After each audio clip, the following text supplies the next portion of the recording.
isang, yung anak ni Taberto na babae, nakipaghiwalay doon sa boyfriend niya. And then yung boyfriend niya pumunta sa NBI. At allegedly, sabi niya, sinabihan daw siya ni Taberto na binigyan siya ng 5 million. And nilabas yon noong nag-conduct ng Blue Ribbon Committee hearing ang Marcoleta Blue Ribbon, no? Nilabas nila yon na binayaran daw ng 5 million ang mga sundalo. Eh doon mismo, bakit NBI ang nag-o-offer kay Taberto ng pera para bumaliktad? No? So parte si Matibag sa political operation. Malamang talaga, di ba? So quickly, I just wanna hear your thoughts. Kasi kahapon sabi, di Matibag, di ba may nag-recant ang apat.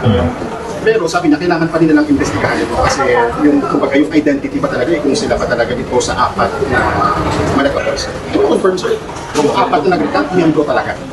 Yes, I confirm it. And he doesn't need to spend public resources to establish their identity.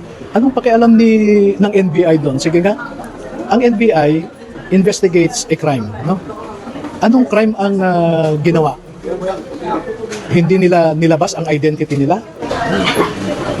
Kasi kahapon, i-explain naman ang nakamask kasi so baka iba na naman ito parang pagkagaling. Oo, doon pa lang, di ba? Nakamask pa eh. Nakamask ka eh. Oo. OA lang si Matibag. Attorney, nabanggit mo kahapon may mga other witnesses na Hindi lang OA, talagang walang kredibilidad ang taong ito.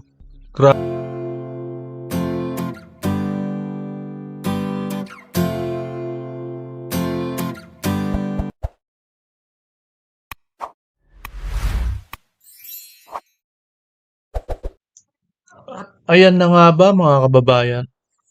Dahil sa pagbaligtad ng 4 na Marines mga kababayan at nagkaroon ng panayam si Atty. Baligod ng interview tungkol nga sa pangyayaring hindi natin inaasahan. Yung pagbaligtad ng 4 na Marines.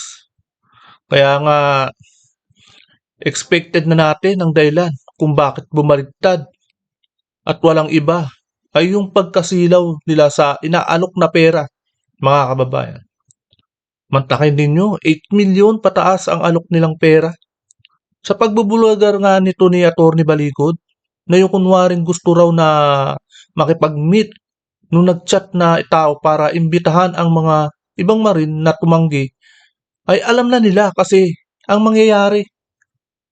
Walang iba kundi susuhulan kasi sila ng pera. Iyon yung dahilan nila. Kaya hindi sila pumayag na makipag-meet. Yung 4 na nasuhulan ng pera ay tinanggap kasi nila ang alok at yun nga nasilaw sila sa halaga ng milyong pera. Para daw sa alang-alang para sa pamilya nila. Hindi nila na kasi naisip na yung perang pinagsusuhol o yung pinangsusuhol, yung perang isinuhol na sa kanila ay yung galing sa nakaw sa flood control na ito. Kaya ito ay corrupt money. Maliwanag na totoo lahat ang mga kwento talaga ng mga Marines na tungkol sa maleta. Dahil kasi nanunuhol na eh, di ba? Kung hindi totoo, dapat walang suhol na mangyayari. At walang gumagapang na pera para sa mga Marines. Yan ang totoo. Di ba? Kaya heto po no, bago po ang lahat ay welcome po muna sa aking channel. Heto at muling nagbabalik ang inyong lingkod, Pads Press TV. Heto, panoorin po natin ang buong video kung saan nakapanayam si Atty. Baligod. Investigator. He is more of a political operator. No? Oh, ang dami si niyang Matibag daw. kabalbalan. Ang daming kabalbalan kilala ko daw. rin Grabe. Background. ngayong umaga ng Sabado, nandito pa rin kayo sa Las Well, I don't lose sleep over it, no? Alam ko na kasi dati Binabantayan niya kasi yung mga yung mga tao niya na mga Marines, yung mga kliyente niya. Grabe, ginigipit na diyan sa na yan sa munisipyo na yan 'di ba? Hindi raw makapag-pay. nilipat Grabe. sila. At ipinaliwanag naman nila sa akin yung rason nila. And very personal, sabi ko nga, yung rason nila. Yung 4, And remember that nag-awol sila, umalis sila sa serbisyo dahil sa kwento niya pamilya. sa 4, Yun ang rason nila. So ngayon, pamilya rin ang rason nila. No? And, pamilya lang nila. Ayoko namang pigilan sila. Kasi matured naman na sila. may sarili silang pag-iisip. Pero binigyan ko naman sila ng isang brotherly advice. Not just Oo, a tama. brotherly advice, but a big brother advice to them. At alam ko yung pipirmahan nila. Kasi Ayan ang kagandahan. Hindi sila sumikreto pailalim kay Attorney Balikot. Kung ano man yung nangyayari at kung ano man na nasuhol sa kanila at kung ano man natanggap nila, ay sinasabi nila ng totoo kay Attorney Balikot. Kaya ito ang mangyayari niyan. Gagawing ebidensya ni Attorney Balikot ang lahat-lahat ng ito, etong mga suhol na to, para sa mga gobyernong kurakot na to. Diba? Iyan ang magiging ebidensya niya. At syempre, kung sakali magsalita man yung apat na yun, ay sasabihin nila na totoo, diba? sinabi na nila sa akin yan. Sabi ko, bahala kayo. Kasi I'm telling you, whatever you will say later on will not affect us. Attorney, hanggang ngayon, hindi, meron bang hindi, nag-message hindi. pa rin sa inyo? Sa totoo lang. Kaya kahapon yung present mo na there's adaptation na you think that's an offer. Until now, meron bang parang nagsasabi na, sorry, attorney, na nagawa namin mag-recant, bumaliktad? Hindi, tapos So, na yung yung apat. nag-sorry. Pero yung naiwan na 14, walang ganon. Kasi mula noon, nung sinusuhulan pa lang sila, tumanggi na sila. Paninindigan yun. Kasi ang sabi nila sa akin, kasi nakikipag-meet lang. Kung maririnig nyo yung mga recorded conversations, ang sabi lang sa kanila, mag-meet lang tayo. Hindi naman kailangan pumayag ka. Ang hirap kasi yung mga nasuhulan na apat na yon, nakatali na ang leg nila. Ngayon, kung magsasalita man sila, hindi na yung against sa gobyerno kung magsalita man sila. Ngayon, kung ano iutos sa kanila ng mga gobyernong yon, yari sila. Kung ano ang iutos sa kanila, kung anong ganimbawa, baluktutin yung kwento. Babaluktutin nila dapat ang kwento kasi tumanggap sila eh. 'Di ba? Marami silang kumbaga marami silang ipapaliwanag na kailangan baluktutin nila. Ayan ang magiging skenario nila. 'Di ba? Pero sa bandang huli, kung alam naman nilang mananaig yung 14, sabihin na nila na nasahulan sila, 'di ba? Ayan ang dapat na sabihin nilang totoo, na nasuhulan sila. 'Di ba? Magpirma ka, basta mag-meet lang tayo, gano'n. So, ang sinasabi ng 14, Sir, alam naman namin yung purpose, bakit sila nakikipag-meet. So, bakit pa kami makikipag-meet? Oh, yan, So, yan. Straightforward sila. From the very beginning, ayaw na nila yung ganong mga suhulan, no? Pero itong apat, nagsabi na sa akin. And tinarget ang apat na ito. Dapat ito yung nagsusuhol na yun. Yun dapat ang makilala ng mga tao kung sino yung nagsusuhol na yun. At kung sino yung nagpamit sa kanila at nagbigay ng pera, yun dapat ang makilala natin. Dahil ang ginawa sa kanila, maraming mga mga nasa Intel community. I don't know their identities, but the way they behave, kwento mga operatiba, no? Maraming instances na nasabi ko na ng mga previous interviews. So merong pananakot, panunuhol, no? At may intriga. So sinisiraan nila yung isang kasamahan nila na ang sabi, si Johnny Buduan daw ay secretly nabigyan ko ng 3 condominium units at saka 2 sasakyan. Oh. So yun ang kinikwento sa mga humaharap sa kanila na yung apat. Pero hindi naman naniniwala yung apat. Only that they have peculiar situation na kailangan na nilang tanggapin yung inaalok. Attorney, nabanggit mo kahapon na Dahil nga talaga sa pamilya nila. Pero isa lang din na may babanggit ni Attorney Balikot diyan eh. Kung talagang sabayan ka, syempre,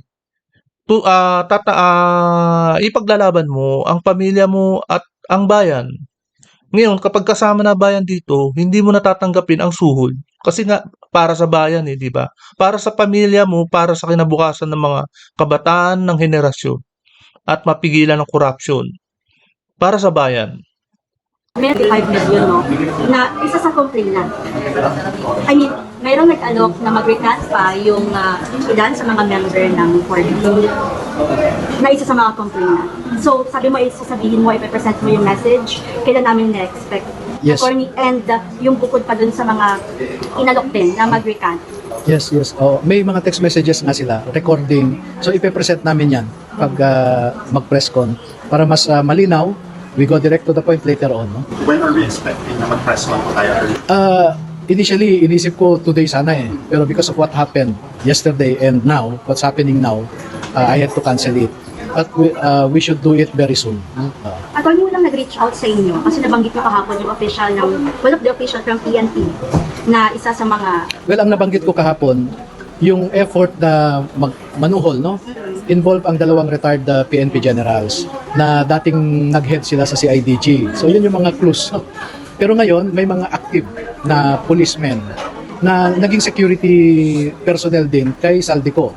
Katulad ng binanggit ko, si Police Master Sergeant Johnny Calleja, no? Yung si Dichoso, and then yung retired Colonel William Dominguez. Oh, may mga text messages yan. By how much are we talking about when we say alleged bribery? Well, it started from 5 million, 8 million, 10 million, up to, you know, Bribery, 20, 25 di ba? million. May At kaso hindi ako yung nagsabi kahapon gumawa na 20 nun. to 25 million. Yung isa sa kanila, na inoferan mismo. Pero alam ko, Pero maliwanag eh, 22 to 25 million ang nangyari, ang bigayan eh, di ba? Yung 8 million hindi yata nangyari. Talagang bribery ang maikakaso dito. At ang magiging ano ni Attorney Baligod, ito ang magiging weapon ni Attorney Baligod, ang panunuhol na ginawa ng kung sino mang taong yun.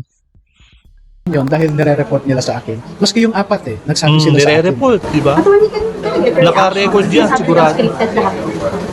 Which one? All the process, Bawat hakbang, bawat step, naalalaman ni Attorney Baligod lahat. Yan, totoo. the salaysay of them before pa, and nag-recast na po, and then meron pa daw. Well, yan yung sinasabi ng mga detractors namin. Pero kung tatanungin natin ang Office of the Ombudsman, which is the authority Yo? to settle the issue, nagsabi na siya na credible ang mga sundalo. Ngayon, Oh, di ba? sasabihin scripted. Tama. Alam nyo ba ang ginawa ng mga abogado ng ombudsman? Yung winok through sila. No? Okay. Binago no? Mr. Witness, Pabago-bago sabi ko, yung nag-deliver kayo ombudsman. sa ganitong iba't ibang addresses. Iba't ibang addresses sa Forbes Park. Pwede mo bang ituro sa amin kung paano pumunta doon? At naka-video yun. No? Naka-video. May mga abogado sa loob ng sasakyan, kasama tama. yung witness. O sige, ituro mo muna yung address na ganito. And Tama, after that nagugma eh. exercise, tumawag sa akin yung mga ombudsman lawyers. Attorney, satisfied kami. Alam nila yung mga addresses. So, di ba? Hindi si ombudsman yung mga, meron kasing panel of investigators. Paano natin investigators? Pero kung kasabi naman po ba sa Sandali nga, ano? ako, sorry. By construction? Ayun. Construction yun, no? Pero ito, attorney, kahapon kasi na-interview din namin si NBI Director Melvin Malibag after na nag-recant na, di ba, yung APAC sa 18. Sabi niya, it just shows na itong Maleta Boys natin ay unreliable witnesses simulat sa Mulpan. Doon sa apat siguro, pwede niyang masabi yan. Pero paano yung 14? But you know, Oo, na hindi man, everything ang dami that nun. Matipag says is unreliable also. Because he was appointed as NBI Director precisely to become a political operator of the powers that be. He is not a professional investigator. He is more of Hindi, a political operator. No? Ang dami niyang kabalbalan. No? Yan, Alam mo, kilala ko rin yan si Di ba? Melvin Matibag. No? And we know each other. We know each Sa other's Senado background. pa lang. So parang Lumabas. Back to you.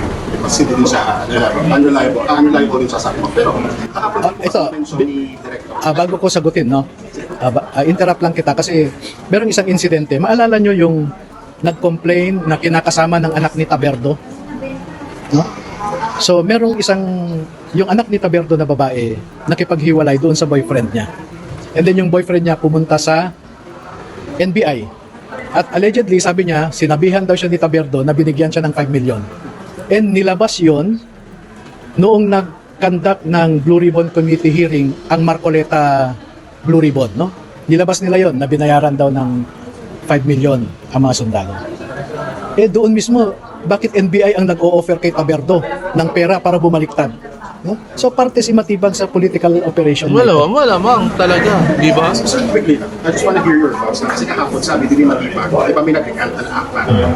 Pero sabi niya, kailangan pa rin nilang investigahan ito kasi yung, kumbaga, yung identity pa talaga, kung sila pa talaga dito sa apat na malagapos. Can you confirm, sir? Kung apat na nag-recant, miyembro talaga. Yes, I confirm it. And he doesn't need to spend public resources to establish their identity. Anong pakialam ng NBI doon? Sige nga. Ang NBI investigates a crime, no? Anong crime ang ginawa? Hindi nila nilabas ang identity nila? Kasi kahapon, explain mo parang nakamask kasi so baka iba na naman ito parang magagaling. Oo, doon pa lang, di O, ba? wala namang Nakamas crime pa eh. Nakamask ka eh. Oo. OA lang si Matibag. Attorney, nabanggit mo kahapon ng mga other witnesses na Hindi lang OA, talagang walang kredibilidad ang taong ito. Grabe. nagtrabaho kay Zaldico. Kailan namin ito ine-expect? Kailan haharap sa publiko? At ano yung mga pwede pa nilang isiwalat? May mga nasa likod, malalaking officials, may mga big fish pa ba dito, attorney? Huwag ko munang sagutin yan, no? Palabasin ko muna ang mga ito. It will happen now. Oo. And O I'm dapat telling makalabas you, muna. Kasi naka ano pa eh. Kumbaga parang nakakulong. Hindi pa nire-release yung mga yung mga 14 marine na yan. 'Di ba? Ginigipit talaga at hindi nila pinapakawalan. mas mabigat ang sasabihin ng mga ito kaysa sa Oo. nasabi na. Yun lang. Talagang mga kababayan, malalim pa. Malalim pa ang nalalaman ng mga marines na to. Na hindi pa nila, kumbaga may mga weapons pa. Diba? Na hindi pa nila inilalabas. Kumbaga sa sandata may mga dekalibring malalakas pa ang mga putok. Grabe. Pero ibang witnesses ang mga ito. Sir, last two questions from my end. Update na ba? Kasi na-late kami. Update ako dyan sa situation natin ngayon. What's going on so far? Dito po sa Las Piñas RTC, where are we now? Yes, what's delaying us is the transmission of the payment from online accounts to the account of the court. Medyo nadedel process, no? Pero almost done. Kung saan po ngayon again, ang update lang yung Manila Police for the record. Nasa detention facility sila ng Las Piñas Police O Office. yun nga. How do you feel Hindi about nga this? makaano. Attorney, kasi kahapon, Kinukulong eh. Ano kasalanan, di ba? Biglang kinulong, hindi na pinalalabas. pa natin. Ito yung lakad na sana. Naka-bail eh. Hindi pa nalalakad yung bail. Here sa Las Piñas RTC. May bail Yun na naman. nga eh. As a lawyer, I am also disappointed with the process that we are undergoing because this is not a normal process. Oo. As I said, I've been doing this for several occasions already as I am representing several accused in the past in my 26 years of litigation practice. And this is my first time to hear of some requirements, to listen to some inexistent grounds. So, it's quite an experience also for me. Probably po ba makakalabas today or by Monday? Ano Yeah. po yung labas na? Well, we're hoping, no? I think the OCC, the Office of the Clerk of Court, is doing its best also. Kaya sila nandito ngayon, even on a Saturday. So, ang problema lang talaga yung online na transmission ng payments. But the money is there. Walang problema doon. Yung sinasabi ng iba na kaya raw sila nakulong dahil hindi nakapagbayad ng piyansa, it's inaccurate. Your reaction sa sinabi ko na ni Pagbayad naman. Martin Romualdez is behind. Kinikipit nga lang. Well, that's the opinion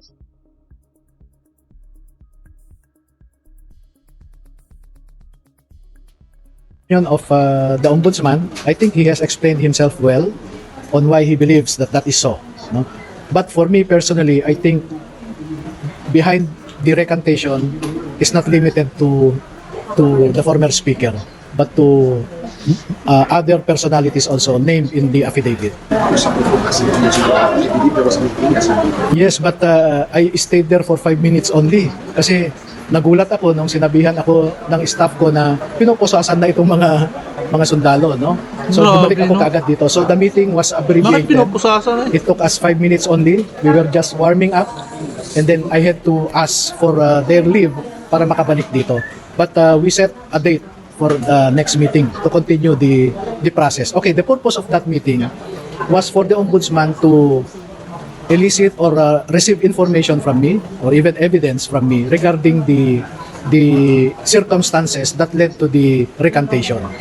So, may iniwan na ako sa kanila na initial na mga evidence. Are you at liberty to discuss ano yung behind sa pagrekanto? Well, ang initial na naibigay ko sa kanila, some of the text message thread, no?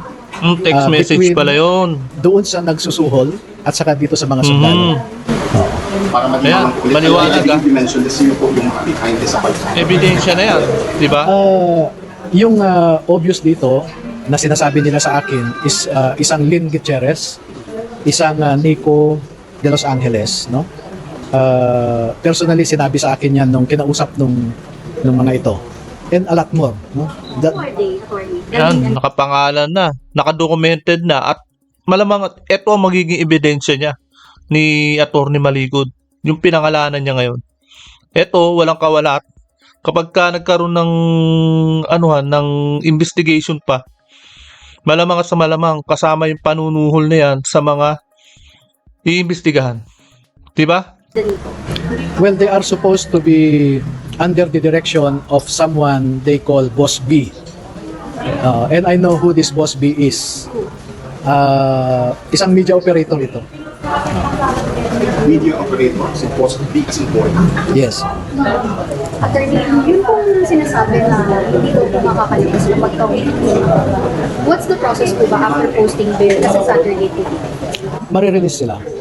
Once we get the order withdrawing or recalling the warrant of arrest, and there is a part in that release order directing the PNP of Las Piñas to release unless they are held for some other reasons. Ganun yun. So, wala naman ng iba. Nakabail na kami sa iba. Attorney, last naman Maligod. Ano yung reaction ng sampo sa mga nakapilit ngayon sa custodial facility after nilang mapusasan? And kagabi, sumisigaw pa sila na laban. Oo. That's, you cannot dampen their spirit, no? Decided sila na ito para sa pamilya, para sa bayan eh. And pagka ganun ang pananaw nila, para sa pamilya, para sa bayan ito, I think you cannot buy them out, no? Meron kasing iba na para sa pamilya lang. Pero pag dinagdagan mo yun ng para sa bayan ito, that is a very powerful sentiment, no? Kaya maraming namatay para sa ating bayan eh. You have our national heroes. Diba? Nagbuwis sila ng buhay para sa bayan. Sayang And that is a very diba? strong sentiment. Attorney, hanggang ngayon pa, meron pa, maliban po doon sa apat, meron pa bang iba na mga inaalok sa kasalukuyan? Sa ngayon, tumigil na. Tumigil na. Pero May deadline daw eh. the night, may deadline nga eh. May text pa nga dito yung nag-aalok. Hindi ba namin makita, attorney? Kaya nung pagpapakita mo sa amin dun sa text na may temptation. Nandito yung pan eh. Sandali ha. Makikita nyo dito yung deadline eh. Hanapin ko lang dito yung deadline ha.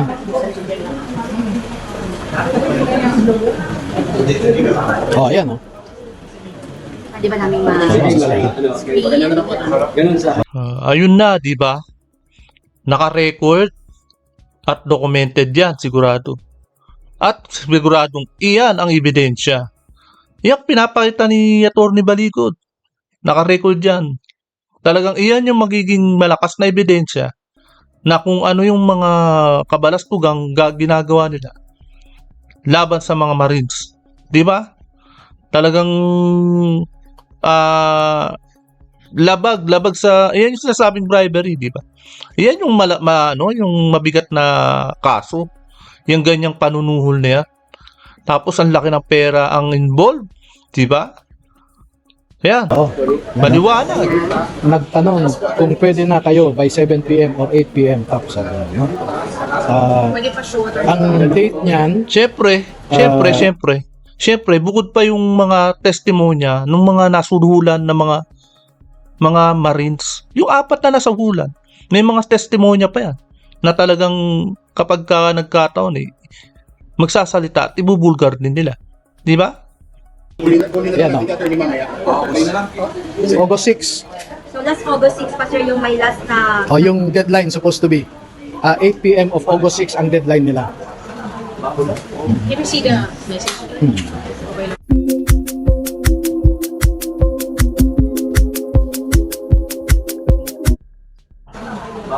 Can you see the message? Okay lang. Ayan, oh. Kitang-kita sa pinakita pa di ba? Cellphone. Ano yung pinapertain ng offer? Is it, ano sir, million-million ba yung usapan? Ito. Ito. Tingnan Million niyo ito. talaga. Hanggang ngayong gabi na lang ang chance, no? Ngayon hanggang gabi na lang kayo ng chance para mag-recant. Ng August 6 para tanggapin nila Deadline. yung offer, no? Ito yung offer. So, para tanggapin. Magkano naman po in-offer, attorney? May kwan kasi ito, sharing eh. May share yung nakikinegotiate, may share yung tatanggap, no? Sir, for the record, sino yung... Ibig sabihin, ayan ang mabigat, di ba? Talagang corruption talaga. Kumbaga yung nagsusuhol, may kickback. Yung palang nangyari doon. Grabe. Ibibigay namin lahat ito sa press con, no? Oh, Pero yan. hanapin Ebidensya. ko yung- Yari. Lagot yan. Ito. So makita. Malamang at sa malamang Kasi pinapasakay nila magagalit yung ang pan, taong magte-test. bayan dyan. Ayan. Copy sir, salamat. Magkano daw ibigay nila sir? So, 8, no? 8 meaning 8 million. Oo. 8 million, malaki na yun. Malamang at sa malamang, malaki na talaga. Oh, yun ang ino-offer dito sa kwan lang, sa ka-text niya. Attorney, pwede po ilagay sa dictate report. Tignan niyo po yung bandang dictate po. Attorney, yung ka-text niya, is it official? Is it Retired ito. retired? Retired na military officer. Retired. Salamat po, attorney. So, pag nag-usap kami ng Retired ka na? ombudsman, Baka mawalan ko pa ng benepisyo. I would like to ask him about his Lang pronouncement. yan. Ito, no?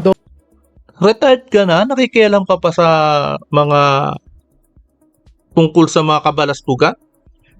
Wala ka na sa gobyerno? Nakikisaw-saw ka pa? At nakikipag-suhulan pa? Di ba? Maliwanag na maliwanag. Baka may natanggap nga. May kickback. Di ba? Kaya ganyan agresibo na manuhol. Those who are Napag-utusan. doing this may be liable for obstruction of justice, no? So kaya ipapakita yan po po. itong mga text Tama. messages. Yan.